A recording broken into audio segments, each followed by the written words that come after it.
annoncé réduire leur production. En réponse à la crise énergétique, le gouvernement a annoncé récemment une augmentation du budget alloué à ce qu'on appelle ma prime rénov'. Ce sont ces aides qui permettent d'isoler les logements et donc de réduire la facture. Des aides qui sont aujourd'hui peu utilisées par les Français qui seraient concernés. En cause, un reste à charge qui reste, vous allez le voir, assez conséquent, mais aussi un dossier extrêmement complexe à monter. Reportage Ludovic Romanins et Thierry Valta. La visite technique commence dans le garage. Oui, effectivement, ouais. Elle n'est pas très vieille. Non, elle n'est pas très vieille. Ouais. Non, mais... Il faut remplacer cette chaudière au gaz par une pompe à chaleur. Chaque année, Frédéric Volante dépense 12 000 € pour se chauffer. Aujourd'hui, par rapport à votre facture de gaz, vous allez diviser les factures par 2. Montant des travaux 15 000 €. Il bénéficiera de 4 000 € d'aide de l'État. Cette maison d'architecte est une passoire thermique. Il faudrait isoler les murs et le toit terrasse. Et la facture, dans ce cas, grimpe tout de suite. La rentabilité, elle est assez incertaine. Quand je regarde rapidement avec monsieur, on se dit que c'est une quinzaine d'années. Oui, ça fait peur.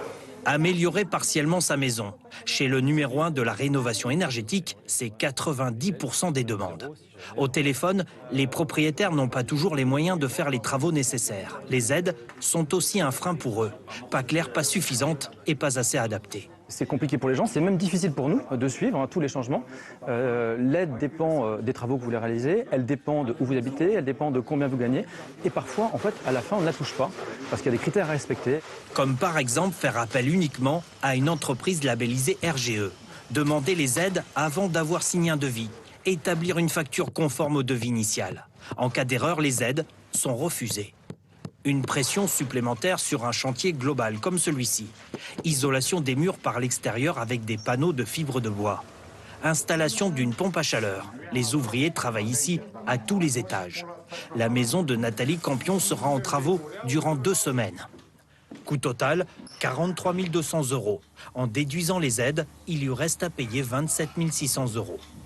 Il n'y a pas assez d'aide aujourd'hui, ni en termes d'accompagnement, ni en termes financiers. C'est encore trop lourd, quoi.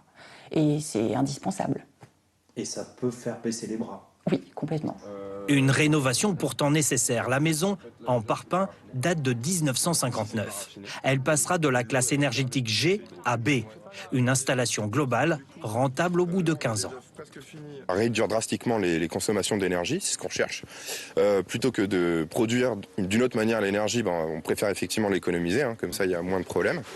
5 millions de résidences principales sont encore considérées comme des passoires énergétiques. La France s'est lancée dans un immense chantier de rénovation qui devrait prendre plus de 30 ans. Hier, le gouvernement a aussi annoncé